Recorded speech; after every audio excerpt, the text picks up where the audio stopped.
Halo semuanya, kita kan dikelilingi suara setiap saat ya. Tapi pernah nggak sih kita berhenti sejenak dan mikir suara itu sebenarnya apa? Nah, hari ini kita bakal memulai sebuah perjalanan buat ngebongkar fisika di balik setiap getaran yang kita dengar, satu persatu. Jadi, kita mulai dari pertanyaan yang paling mendasar ini ya. Waktu Anda dengerin musik, atau suara mobil lewat, atau bahkan suara saya sekarang ini, apa sih yang sebenarnya masuk ke telinga Anda? Oke, mari kita bedah bareng-bareng. Langkah pertama dalam perjalanan kita adalah buat ngerti definisi paling dasarnya dulu dari gelombang bunyi. Semuanya itu berawal dari satu hal sederhana, getaran. Jadi poin kuncinya itu gini, suara itu bukan benda yang terbang di udara, suara itu adalah sebuah gangguan, gelombang energi yang butuh medium, bisa benda padat, cair, atau gas buat jalan. Nah itu dia kenapa di luar angkasa yang hampa udara ya sunyi senyap, nggak ada medium, getarannya nggak bisa kemana-mana. Oke, sekarang kita udah tahu apa itu gelombang bunyi. Terus gimana caranya kita bedain satu suara dengan yang lain? Nah, jawabannya ada di identitas gelombang itu sendiri, atau yang biasa kita sebut frekuensi. Nah, yang menarik banget dari sini adalah gimana frekuensi itu mengelompokkan suara. Di paling bawah ada infrasonik. Ini getaran super rendah dari gempa bumi yang bahkan nggak bisa kita dengar.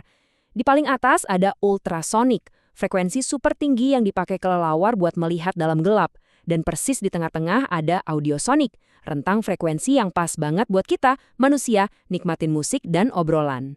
Oke, kita udah tahu suara itu getaran. Dan kita juga tahu dia punya identitas berupa frekuensi. Nah sekarang, mari kita lihat. Gimana getaran ini sebenarnya jalan-jalan dari titik A ke titik B.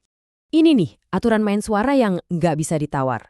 Beda banget sama cahaya, suara itu nggak bisa jalan di ruang hampa kayak di luar angkasa. Kenapa? Ya karena di sana nggak ada partikel yang bisa saling senggol buat nerusin getarannya. Dan slide ini nunjukin dengan jelas banget gimana medium itu ngaruh ke kecepatan suara. Coba deh bayangin ini kayak efek domino. Di gas, partikelnya kan jauh-jauhan, kayak domino yang disebar acak. Energinya butuh waktu buat pindah. Nah kalau di benda padat, partikelnya rapat banget kayak barisan domino yang rapih. Jadi energi getarannya pindah hampir seketika. Cepat banget. Yuk kita geser sedikit. Sekarang kita lihat gimana suara itu diciptakan dan gimana cara kita mengukur energinya. Atau yang biasa kita sebut kenyaringan. Sebagian besar sumber suara di sekitar kita itu bisa disederhanain jadi dua jenis utama.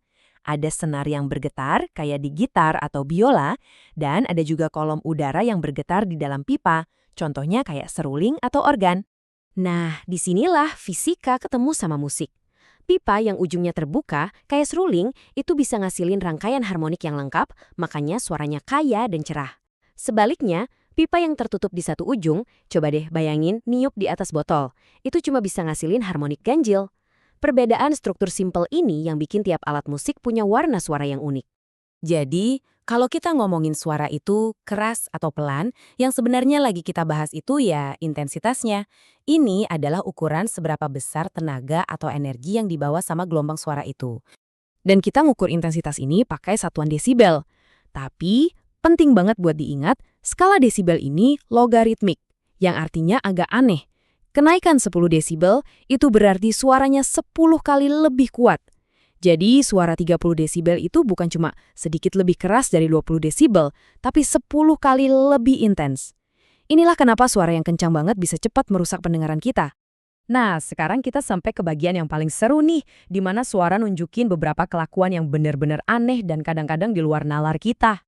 Pernah lihat adegan penyanyi opera mecahin gelas cuma pakai suaranya? Nah, itulah resonansi. Contoh klasiknya itu garpu tala.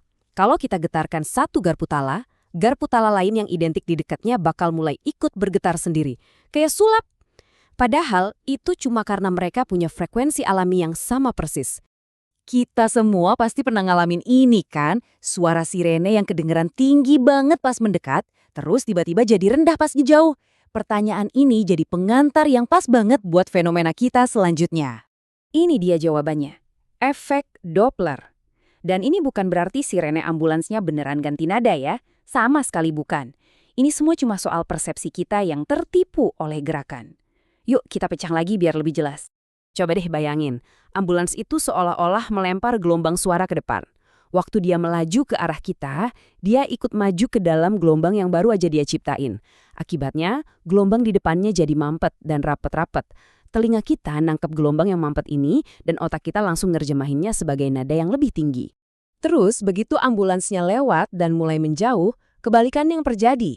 Gelombang suara di belakangnya jadi kayak ditarik, jadi meregang dan renggang. Telinga kita sekarang nerima gelombang yang lebih jarang per detiknya, yang kita artikan sebagai frekuensi lebih rendah atau nada yang lebih rendah. Luar biasa ya? Oke, jadi mari kita rangkum seluruh perjalanan ini.